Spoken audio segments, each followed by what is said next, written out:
एक युवक ने शादी के कुछ साल बाद पिता से कहा कि वह विदेश जाकर व्यापार करना चाहता है।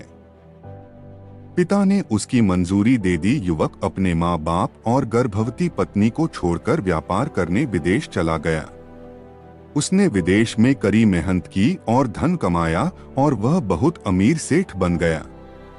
लगभग 15 वर्ष धन कमाने में बीत गए तो उसे वापस घर लौटने की इच्छा हुई। पत्नी को पत्र लिखकर उसने आने की सूचना दी और जहाज में बैठ गया। वह सेठ कुछ दिनों बाद अपने नगर पहुंचा। नगर के एक चौराहे पर ही उसने देखा कि एक व्यक्ति एक बोर्ड के साथ खड़ा था। उस बोर्ड पर उसने लिख रखा था, बेशकीमती ज्ञान के सूत्र। सेठ ने उस व्यक्ति के पास जाकर पता किया तो उसने बताया कि मैं बेशकीमती ज्ञान के सूत्र बेच रहा हूँ। तो सेठ बोला, ठीक है, एक सूत्र मुझे भी दे दो। वह आदमी बोला, मेरे हर ज्ञान सूत्र की कीमत 100 स्वर्ण मुद्राएं हैं। सेठ को यह सौदा महंगा तो लगा, लेकिन उसने एक ज्ञान सूत्र खरीद लिया। उस व्यक्ति ने सेठ को ज्ञान का सूत्र दिया, कोई भी कार्य करने से पहले 2 मिनट रुककर सोच लेना। सेठ ने वो सूत्र अपनी डायरी में लिख लिया।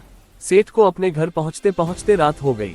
सेठ ने सोचा, इतने सालों बाद लौटा हूँ तो क्यों ना सीधे पत्नी के पास पहुंचकर उसे सरप्राइज दूं। घर के चौकीदारों को इशारों से अंदर कुछ भी कहने से मना कर दिया और सीधे पत्नी के कमरे में गया। वहां का नजारा देखकर वो चौंक गया। उसने देखा कि उसकी पत्नी के साथ एक युवक सोया हुआ था। ये देखकर सेठ गुस्से से आग बबूला हो गया। वो सोचने लगा कि मैं परदेश में उसकी चिंता करता रहा और यह यहाँ अन्य पुरुष के साथ सो रही है। आज मैं इन दोनों को जिंदा नहीं छोड़ूंगा। वो गुस्से से अपनी तलवार निकालकर दोनों पर वार करने ही जा रहा था।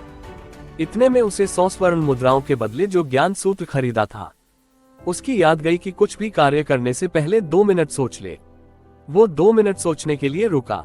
उसने तलवार वापस पीछे हटाई, लेकिन वो किसी बर्तन से टकरा गई। बर्तन के गिरने की आवाज से पत्नी की नींद खुल गई। आंख खोलते ही उसने अपने सामने अपने पति को देखा तो वो बहुत खुश हो गई और बोली, आपके बिना जीवन सुना सुना था। इंतजार में इतने वर्ष कैसे निकले यह मैं ही जानती हूँ। पत्नी ने इतना बोलकर पास सोए हुए युवक को उठाते हुए बोली, बेटा उठ जा, तेरे पिताजी आए हैं। युवक उठकर जैसे ही पिता को प्रणाम करने झुका तो माथे की पगड़ी सेठ के पैरों में गिर गई। उसके लंबे लंबे बाल बिखर गए। सेठ की पत्नी ने कहा, यह आपकी बेटी है, इसके सम्मान को कोई आंच न आए, इसलिए मैंने इसे बचपन से ही पुत्र के समान पालन पोषण और संस्कार दिए हैं। ये सुनकर सेठ की आंखों से आंसू की धारा बह निकली।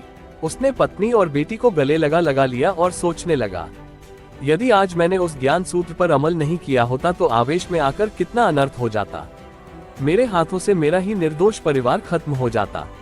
दोस्तों, इस कहानी से यही शिक्षा मिलती है कि जल्दबाजी में आकर कोई निर्णय न ले, क्योंकि जब हम आवेश में होते हैं तो हमें अच्छे बुरे का ख्याल नहीं रहता है।